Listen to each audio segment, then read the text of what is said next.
What's up guys, Screen Oracle here, and we are looking at a video about Lego tips and tricks, and I'm going to be giving you some tips on what to do when you're making Legos and such, and also a really cool Lego trick that Lego Fan 33 taught me.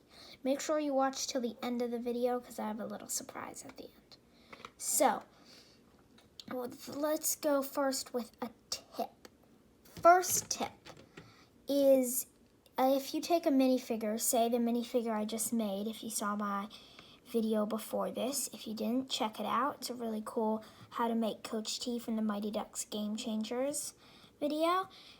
If you took this minifigure and I decided I didn't like those arms and I took out the arms and put in different arms and I decided like those, the original one's better, and then I put in, the point is when you keep switching arms and such, your minifigures will develop these little cracks right there, and that has cost a lot of really good minifigures to me.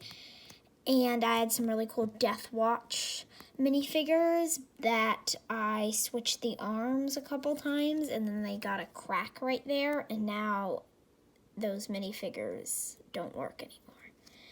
And so that is tip number one. Try not to switch the arms so much. Tip number two, it's a similar thing as, say, just give him the sword. And if you were playing with him and you went, whoa, and he was spinning the sword, leave that to your imagination. If you go like that with a Lego's hand, it's going to wear out the inside of the arm and make the hands really loose and jiggly, which I hate. Tip number three. If you're on eBay or any other app like that, say we were looking for a Lego Ninjago Pythor minifigure. One thing that is extremely important is before you buy the minifigure, you must look down and see if it is genuine Lego. And I didn't do this for a while, and then, I got all these stuff that weren't real, genuine Lego, and I ended up extremely unhappy. So, condition new, quantity 38 sold, 1 available. Product line, Ninjago. Product line, Lego theme. About this item, you have to make sure brand, right there. Brand, Lego. Lego, right there. That means this is not some person who printed this on cheap plastic.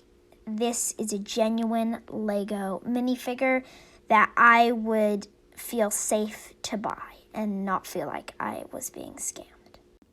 Now comes for the trick. Lego Fan 33 taught me this trick. It's really cool, actually. You would take a base plate, and you can take this, and you can actually stick it in between some of the holes, and if you really wiggle it, it sticks. Now, Lego has never done this officially in a set or anything, but it's a cool trick, and it's actually not super wobbly. It's pretty sturdy, and it's a really awesome trick that you can make a really cool wall. And just zoom it in a bit, and look, now you have your little spot where you can put a minifigure or something for your video or stop motion or whatever you're trying to do. So it's a really cool trick for building Legos, and I just thought it was really fun. So thank you, Lego Fan 33. Now, I told you there was a little surprise at the end of the video, and yes, that is true. The surprise is that I am now doing a Lego newspaper called Best of Bricks Weekly that will release every week, but I can't guarantee it'll release every week because with Mutants Among Us, it was kind of stressful to have a deadline you had to get done in time, which I never got it done in time. And then I don't want that stress again for this. So hopefully it'll release every week, but it might not. So that's just going to be the way it has to be. if you click the link in the description. So that's it. Aren't you glad that you stayed till the end of the video? Now you can see something new, exclusive, before everyone else who just thought, oh yeah, that's so cool, okay, let me just get out of the video because he's just going to say like and subscribe and all that stuff. Well, now you better stay till the end of the video because I might do some more stuff like this. Well, Screen Oracle out.